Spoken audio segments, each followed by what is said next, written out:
দীর্ঘ ২০ বছর পর আগামীকাল মঙ্গলবার তারেক রহমানের নেতৃত্বে সরকার গঠন করতে যাচ্ছে বাংলাদেশ জাতীয়তাবাদী দল বিএনপি।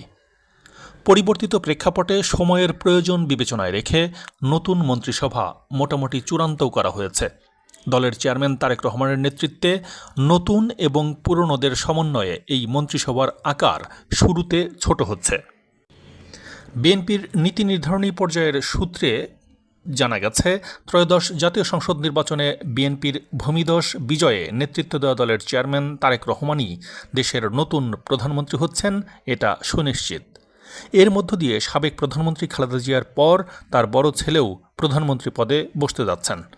ত্রয়োদশ সংসদের নবনির্বাচিত সংসদ সদস্যদের শপথ গ্রহণ হবে আগামীকাল।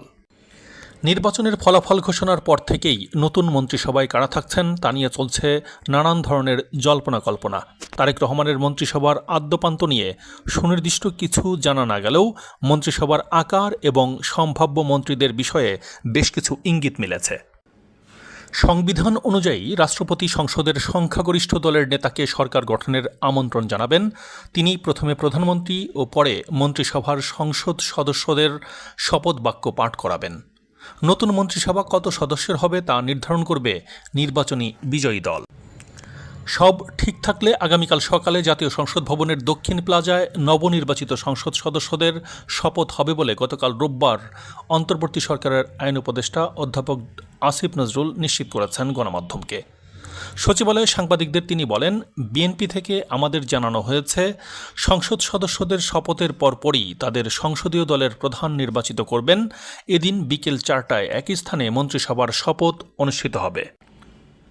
বিএনপির নীতি নির্ধারণী পর্যায়ে ভূমিকা রাখা একাধিক নেতা জানিয়েছেন, পরিবর্তিত প্রেক্ষাপটে সময়ের প্রয়োজনে মন্ত্রিসভাকে সাজানো হবে। নতুন পুরনোদের সমন্বয়ে হতে যাওয়া এই মন্ত্রিসভার আকার বড় নয়, বরং ছোটই করা হবে। এ বিষয়ে প্রয়োজনীয় আলাপ এবং পরামর্শ শেষে নতুন মন্ত্রীদের তালিকাও মোটামুটি চূড়ান্ত করে ফেলেছেন দলের চেয়ারম্যান তারেক রহমান। সেই তালিকা এখন শুধু প্রকাশের অপেক্ষায়। নতুন রাষ্ট্রপতি হবার আলোচনায় সবচেয়ে এগিয়ে রয়েছেন বিএনপির মহাসচিব মির্জা ফখরুল ইসলাম আলমগীর। তার পাশাপাশি বিকল্প নামও শোনা যাচ্ছে। বিএনপির একটি নির্ভরযোগ্য সূত্র বলছে, মির্জা ফখরুল রাষ্ট্রপতির দায়িত্ব নিতে আগ্রহী নন। এই অবস্থায় দলের দুই বর্ষীয়ান নেতাকে রাষ্ট্রপতি করবার জন্য পছন্দের তালিকায় স্থান দেওয়া হয়েছে। তারা হলেন বিএনপির স্থায়ী কমিটির দুই সদস্য ডক্টর খন্দকার মোশাররফ হোসেন ও ডক্টর আব্দুল মঈন খান। রাষ্ট্রপতি করা না হলে মঈন খানকে স্পিকারের দায়িত্ব দেওয়া হতে পারে। সূত্র বলছে, মন্ত্রিসভা গঠনের ক্ষেত্রে তারুণ্যের শক্তি ও উদ্দীপনার পাশাপাশি প্রজ্ঞা ও অভিজ্ঞতায় জোর দিচ্ছে বিএনপি। জনগণকে দেওয়া প্রতিশ্রুতি যথাযথভাবে বাস্তবায়নে কাজ করবেন এমন ব্যক্তিদেরকেই মন্ত্রিসভায় অন্তর্ভুক্ত করা হচ্ছে। বিএনপির বিগত সরকারে বিতর্কের ঊর্ধ্বে থাকা এবং পরিচ্ছন্ন ভাবমূর্তির নেতারা মন্ত্রী হবার দৌড়ে এগিয়ে রয়েছেন। পুরনোদের মধ্যে যাদের নাম শোনা যাচ্ছে তারা হচ্ছেন মির্জা ফখরুল ইসলাম আলমগীর, স্থায়ী কমিটির সদস্য মির্জা আব্বাস, গয়েশ্বরচন্দ্র রায়, আমির খসরু মাহমুদ চৌধুরী, সালাউদ্দিন আহমেদ, ইকবাল হাসান মাহমুদ টুকু, মেজর অবসরপ্রাপ্ত হাফিজউদ্দিন আহমদ, সাবেক প্রতিমন্ত্রী আনম এহসানুল হক মিলন। এছাড়াও বিএনপির স্থায়ী কমিটির সদস্য ডক্টর এজেডএম জাহিদ হোসেনের নামও আলোচনায় উঠে এসেছে। এর পাশাপাশি কিশোরগঞ্জ ৪ আসন থেকে নির্বাচিত ফজলুর রহমানের নামও মন্ত্রী হিসেবে শোনা যাচ্ছে। মন্ত্রিসভায় স্থান পাচ্ছেন বলে আলোচনায় রয়েছেন বিএনপির ভাইস চেয়ারম্যান আব্দুল আওয়াল মিন্টু, যুগ্ম মহাসচিব শহীদুদ্দিন চৌধুরী এনি, সাংগঠনিক সম্পাদক শামা ওবায়েদ, নির্বাহী কমিটির সদস্য ইশরাক হোসেন, বিএনপিতে যোগ দেওয়া সংসদ সদস্য হওয়া ববি হাজ্জাজ ও শাহাদাত হোসেন সেলিম। এছাড়াও মন্ত্রী বা প্রতিমন্ত্রী হতে পারেন বলে শোনা যাচ্ছে বিএনপির চেয়ারম্যানের উপদেষ্টা আরিফুল হক চৌধুরী, ঝিনাইদহ ১ আসনে জয়ী সাবেক অ্যাটর্নি জেনারেল মোহাম্মদ আসাদুজ্জামান, রাজশাহী ২ সদর আসনে বিজয়ী মিজানুর রহমান মিনু, ঢাকা ৯ আসনে জয়ী হাবিবুর রশিদ হাবিব, চট্টগ্রাম ১০ আসনে জয়ী বিএনপির প্রয়াত নেতা আবদুল্লাহ আল নোমানের ছেলে সাইদ আল নোমান ও যশোর ৩ আসনে জয়ী বিএনপির প্রয়াত নেতা তরিকুল ইসলামের ছেলে অনিন্দ ইসলাম অমিত। মন্ত্রীর তালিকায় আরও যাদের নাম শোনা যাচ্ছে তাদের মধ্যে রয়েছেন হবিগঞ্জ ১ আসনে জয়ী রেজা কিবরিয়া, সিলেট ১ থেকে জয়ী বিএনপি চেয়ারম্যানের উপদেষ্টা খন্দকার আব্দুল মুক্তাদির, লালমনিরহাট ৩ থেকে জয়ী আসাদুল হাবিব দুলু, পটুয়াখালী ১ থেকে জয়ী বিএনপির ভাইস চেয়ারম্যান এবং সাবেক স্বরাষ্ট্র বাণিজ্য মন্ত্রী আলতাফ হোসেন চৌধুরী, বিএনপির ভাইস চেয়ারম্যান শামসুজ্জামান দুদু, রাঙামাটি আসন থেকে জয়ী দীপেন দেওয়ান। এদিকে টেকনোক্র্যাট মন্ত্রী হতে পারেন বলে শোনা যাচ্ছে বিএনপির স্থায়ী কমিটির সদস্য নজরুল ইসলাম খান, সিনিয়র যুগ্ম মহাসচিব রুহুল কবির রিজভী, চেয়ারম্যানের উপদেষ্টা ইসমাইল জবিউল্লাহ। নজরুল ইসলাম খানকে প্রধানমন্ত্রীর রাজনৈতিক উপদেষ্টা হিসেবেও বিবেচনা করা হচ্ছে।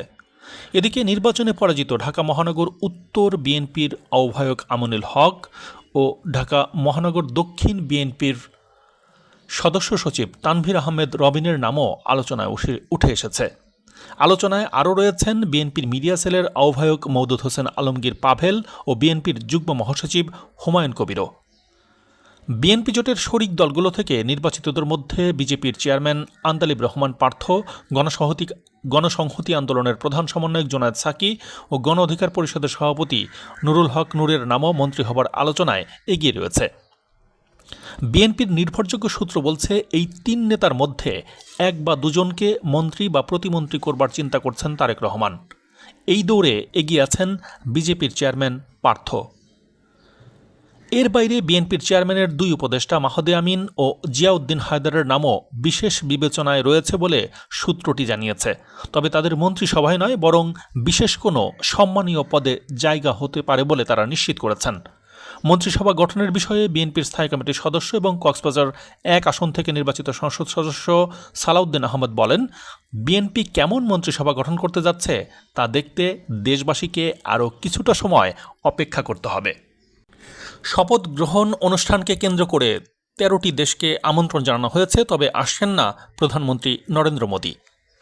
নতুন মন্ত্রিসভার শপথ অনুষ্ঠানে যোগ দিতে মোট 13 দেশকে আমন্ত্রণপত্র পাঠানো হয়েছে। গত শনিবার রাতে কূটনৈতিক সূত্রে জানা গেছে, প্রধান উপদেষ্টা ডক্টর মোহাম্মদ ইউনূসের স্বাক্ষরে আমন্ত্রণপত্র পাঠানো হয়েছে। আমন্ত্রিত অতিথিদের অন্যতম হচ্ছেন চীনের প্রধানমন্ত্রী লি কিয়াং। তবে শপথ অনুষ্ঠানে আসছেন না ভারতের প্রধানমন্ত্রী নরেন্দ্র মোদী। এই অনুষ্ঠানে ভারত সরকারের প্রতিনিধিত্ব করবেন দেশটির লোকসভার স্পিকার ওম বিরলা। গতকাল ভারতের পররাষ্ট্র মন্ত্রণালয় এক বিজ্ঞপ্তির মাধ্যমে এই তথ্য জানিয়েছেন।